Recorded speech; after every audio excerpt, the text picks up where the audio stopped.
Hi everyone, I'm Amethyst and welcome to Ask an Autistic. I want a renaissance to shine a light, be the change we want, set things right. We've been waiting in the dark for so long. In today's episode, I'm going to be discussing alternative and augmentative communication, which is also known as AAC.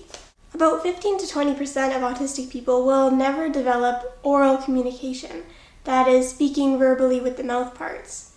But that doesn't mean that 15 to 20% of autistic people will never communicate or that they have nothing to say. And it especially doesn't mean that 15 to 20% of autistic people need someone to speak for them. When it comes to AAC, there are a lot of options out there. There's no tech, low tech, high tech. So I'm going to talk a bit about the different methods of AAC, and hopefully through hearing about the different methods out there that are available for you or for your autistic child, you can get some ideas. As far as no-tech AAC goes, you have the option of sign language or gestures. There are actually many different types of sign language out there. There is American Sign Language, which is used by the deaf community to communicate. It is their language. Contrary to popular belief, American Sign Language isn't just English translated into hand signs. It is its own language with its own grammar and structure and its own rules. So if you choose to learn American Sign Language, or if you choose to teach American Sign Language to your autistic child, it's important to keep in mind that American Sign Language is a vibrant and living language that is constantly changing and growing as the deaf community changes and grows. So American Sign Language is its own language, but it is an option for nonverbal autistic people who have the motor control or dexterity necessary to communicate via all of the sometimes intricate signs. There's also something called Signed English. Signed English uses signs from American Sign Language and their own signs, and it follows the grammatical structure of English. Signed English is really just Signed English. So Signed English is not equivalent to American Sign Language, but it can be useful for people who are nonverbal but do have the dexterity and the motor control to sign and communicate in that way. For autistic children or for autistic people who have just begun their AAC journey, gestures can be very useful and an important stepping stone to more advanced methods of AAC.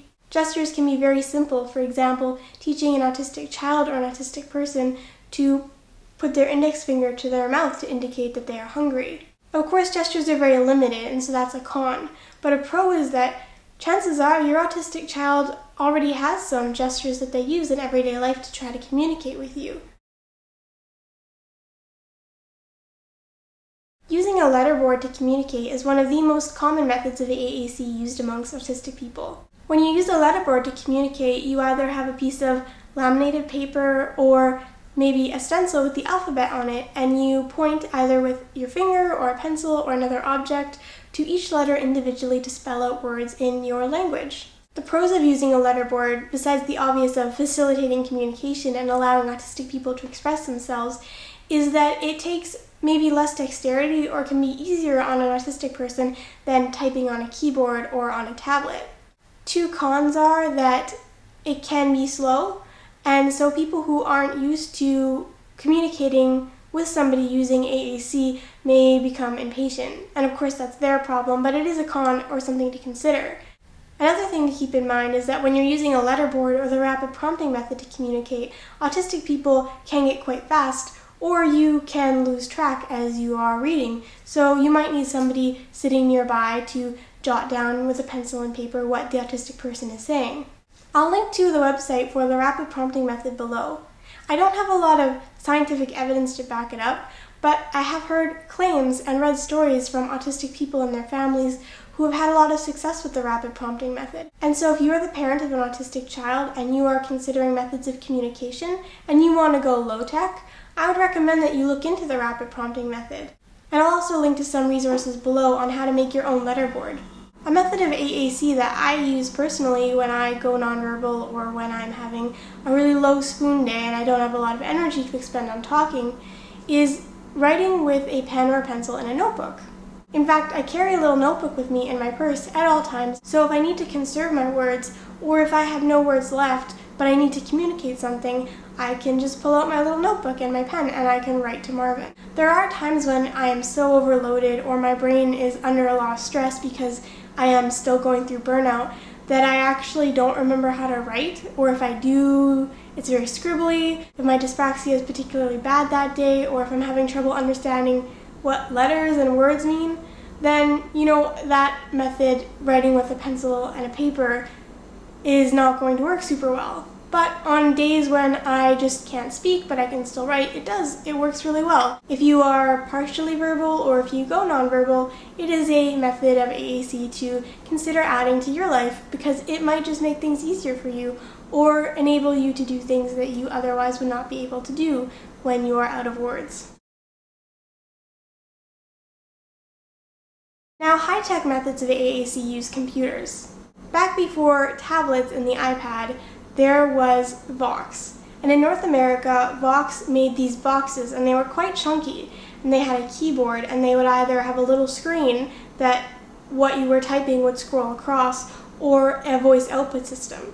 And these were pretty primitive and very expensive, and they were kind of the leading brand. So autistic people who wanted to communicate using text-to-speech, text-to-voice output would use Vox. Vox is still out there, and nowadays they are less cumbersome and they sound better. So they are still an option, particularly if an autistic person prefers or needs to actually feel rubbery or raised buttons as opposed to the very slick glass surface of a tablet.